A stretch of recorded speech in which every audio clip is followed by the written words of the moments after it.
వైరా మున్సిపాలిటీలో అధికార కాంగ్రెస్ అదేవిధంగా బీఆర్ఎస్ మధ్య కూడా హోరాహోరీ పోరు నడుస్తుంది. అన్ని వార్డులలో కూడా ఇటు బీఆర్ఎస్ అదేవిధంగా కాంగ్రెస్ రెండు ప్రెస్టేజ్గా తీసుకున్న నేపథ్యంలో ప్రతి వార్డులో కొంత రసవత్తరమైన పరిస్థితి కనిపిస్తుంది. ప్రస్తుతం 6వ వార్డు కాంగ్రెస్ పార్టీకి సంబంధించిన అభ్యర్థి కాప చంద్రకళ గారు మనకు అందుబాటులో ఉన్నారు. వాళ్ళు కూడా ప్రచారంలో 6వ వార్డులో కూడా దూసుకుపోతున్న పరిస్థితి కనిపిస్తుంది. వారికి ఎటువంటి జనం నుంచి ఎటువంటి ఇష్యూస్ ఉంది, అసలు వార్డు అభివృద్ధి కోసం ఎటువంటి కార్యక్రమాలు గెలిచిన తర్వాత చేయబోతున్నారు అన్నది కూడా వారిని అడిగి తెలుసుకునే ప్రయత్నం చేద్దాం. చెప్పండి మేడం, అంటే మీరు ఎట్లా ఉంది రెస్పాన్స్ జనం నుంచి, మీరు గెలిచిన తర్వాత ఎటువంటి అభివృద్ధి చేయబోతున్నారు?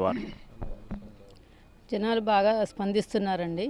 ఇప్పటివరకు ఉన్న పరిపాలన కంటే ఇప్పుడు ఇంకా మెరుగ్గా ఉంటుందనే దానికోసం కాంగ్రెస్ దానికే ఓటు వేయడానికి ప్రాధాన్యత ఇస్తున్నారు.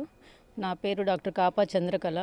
నేను 6వ వార్డుకి సిపిఐ తెలుగుదేశం బలపరిచిన అభ్యర్థిగా కాంగ్రెస్ తరపున పోటీ చేస్తున్నాను. నాది 1వ నంబర్ బ్యాలెట్ పేపర్ మీద. నేను వార్డులో ఉన్న సమస్యపై మాకు పూర్తిగా అవగాహన ఉన్నది. మెయిన్గా పారిశుద్ధ్యం కానీ, రోడ్లు, డ్రైనేజ్లు, అలాగే మహిళలకి సమస్యలకు సంబంధించిన కానీ వీటన్నిటి మీద పోరాడుతానండి. అంటే ఇంటింటికి కూడా వెళ్తున్నారు కదా, అంటే ఎట్లా ఉంది వాళ్ళ రెస్పాన్స్ సంబంధించి? మేము ఇవాళ వెళ్ళిన వరకు కూడా మంచిగానే రిసీవ్ చేసుకొని బాగానే స్పందిస్తున్నారండి.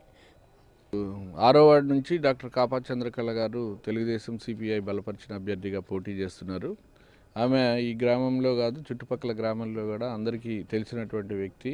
గత 20 సంవత్సరాలుగా మరి ఇక్కడే మెడికల్ ప్రాక్టీస్ చేస్తూ నిత్యం ప్రజలకు అందుబాటులో ఉంటూ మరి రేత్రనక పగలనక సేవ చేసినటువంటి వ్యక్తి. దాంతోపాటుగా అనేక స్వచ్ఛంద సంస్థలో కూడా పనిచేసి ఆమె అనేక సేవా కార్యక్రమాలు ఇంతకు ముందు అవగాహన ఉంది. అందుకే ప్రజల గురించి వినూత్నంగా హాస్పిటల్లోకి వచ్చే పేద ప్రజలు కావచ్చు, మరి సర్వీస్ స్వచ్ఛంద సంస్థ ద్వారా సేవా కార్యక్రమాలు చేస్తున్నటువంటి వారికి పేద ప్రజల యొక్క సమస్యల మీద చాలా అవగాహన ఉంది.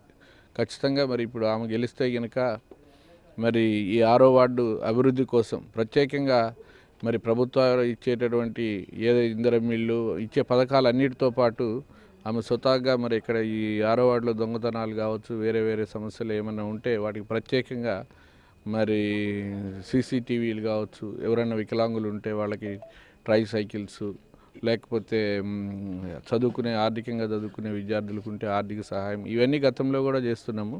ఇంకొంచెం మన 6వ వార్డు అనంగులోనే మనం వారికి ప్రత్యేకంగా చేసే అవకాశం కూడా ఉంటుంది. అట్లాగే ఎమర్జెన్సీ అంబులెన్స్ సర్వీస్ కూడా వీళ్ళ వరకు, మా వార్డు వరకు కూడా ఫ్రీ సర్వీస్ పెట్టాలనుకుంటున్నాము. ఎవరైనా ఏదైనా ఎమర్జెన్సీ హార్ట్ అటాక్ ఏదైనా వచ్చినా కూడా దబక్కన అందుబాటులోకి వారికి అంబులెన్స్ పెట్టేది కూడా ఆలోచిస్తున్నాము. లేదు ఖచ్చితంగా పెట్టాము అనుకోండి. అది కూడా అలాంటి వినూత్నమైన కార్యక్రమాలతో పాటు ముఖ్యంగా ఇల్లు లేని వాళ్ళకి ఇల్లు కావచ్చు. ఇప్పటికే మరి వైరాన్ని తీర్చిదిద్దడానికి ఎమ్మెల్యే గారు, మరి బట్టి గారు, ఇక్కడ ఉన్నటువంటి ముగ్గురు ముఖ్య మంత్రులందరూ కూడా ప్రయత్నం చేస్తున్నారు. వారికి మేము చేదోడు వాదోడుగా ఉంటూ వారు చేసేటటువంటి వారి నుంచి వచ్చేటటువంటి కార్యక్రమాలు ఇక్కడ వార్డులో అమలు చేసేందుకు మేము కూడా వాటన్నిటిని తీసుకొని మేము కూడా ప్రయత్నం చేస్తాము. తప్పకుండా మరి వారి బ్యాలెట్ నెంబర్ 1వ నెంబర్ కాబట్టి వారిని నెంబర్ 1గా మరి అత్యధిక మెజార్టీతో గెలిపించడానికి ప్రజలందరూ కూడా ప్రయత్నం చేయాలి. ఎక్కడికి పోయినా కూడా చాలా మంచి రెస్పాన్స్ వస్తుంది. చాలా నవ్వుతూ అందరూ కూడా ఆహ్వానిస్తున్నారు. ఇదే మాకు శుభసూచకంగా కూడా తెలుస్తుంది. మాతో పాటు మరి మిగతా వ్యక్తులు, సర్పంచులు కూడా వేరే జిల్లాల మండలం నుంచి కూడా ఇచ్చేశారు. వారు కూడా మాకు సపోర్ట్ అందిస్తున్నారు. ఖచ్చితంగా మరి ఈ మున్సిపల్ ఎన్నికల్లో కాంగ్రెస్ పార్టీ కంపల్సరీ విజయం అందుకుంటుందని ఇవన్నీ చూస్తే మాకు అర్థమవుతుంది.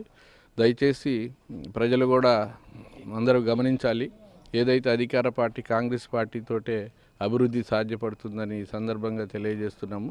మీరు కూడా అధికంగా కాంగ్రెస్కే ఓటేసి, ఎవరైనా కానీ అభ్యర్థి కాంగ్రెస్కే ఓటేసి కాంగ్రెస్ని గెలిపించాలని కోరుకుంటున్నాం. కాపు చంద్రకళ గారు సిపిఐ టీడీపీ బలపరిచిన అభ్యర్థి. కాంగ్రెస్ పార్టీ గత 20 సంవత్సరాల నుంచి 10 సంవత్సరాల నుంచి టీఆర్ఎస్ పార్టీలో కూరుకుపోయింది కాబట్టి సైనికులు లేక కాంగ్రెస్ కార్యకర్తలు కలిసి పనిచేసాం.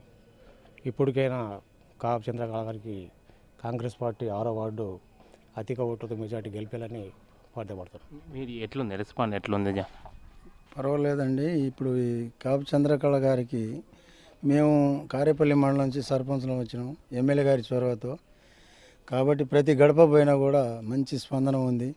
అధిక మెజార్టీతో సిపిఐ టీడీపీ బలపరిచిన అభ్యర్థిగా గెలిపాలనే భావన అందరిలో ఉందని నేను భావించి వాళ్ళ సూచనతో తీసుకుంటున్నాను. కాపా చంద్రకళ సంబంధించి కాంగ్రెస్ పార్టీ అభ్యర్థిగా ప్రచారంలో దూసుకుపోతున్నారు. ఓవరాల్గా అంటే వైరా మున్సిపాలిటీకి సంబంధించి మాత్రం ఇటు బీఆర్ఎస్ అదేవిధంగా అధికార కాంగ్రెస్ మధ్య హోరాహోరీ సంబంధించి పోరు నేర్చున్న నేపథ్యంలో ప్రభుత్వం చేపడుతున్న సంక్షేమ పథకాలే తమకు కలిసి వస్తాయని కూడా కాంగ్రెస్ సంబంధించి ధీమా వ్యక్తం చేస్తుంది. మొత్తం 20 వార్డులు కూడా మెజార్టీ వార్డులు కూడా ఖచ్చితంగా కాంగ్రెస్ గెలవబోతుంది. ఈ చైర్మన్ సంబంధించిన పీఠం కూడా కాంగ్రెస్ పార్టీకి దక్కబోతుందని కూడా వాళ్ళు ధీమా వ్యక్తం చేస్తున్న పరిస్థితి.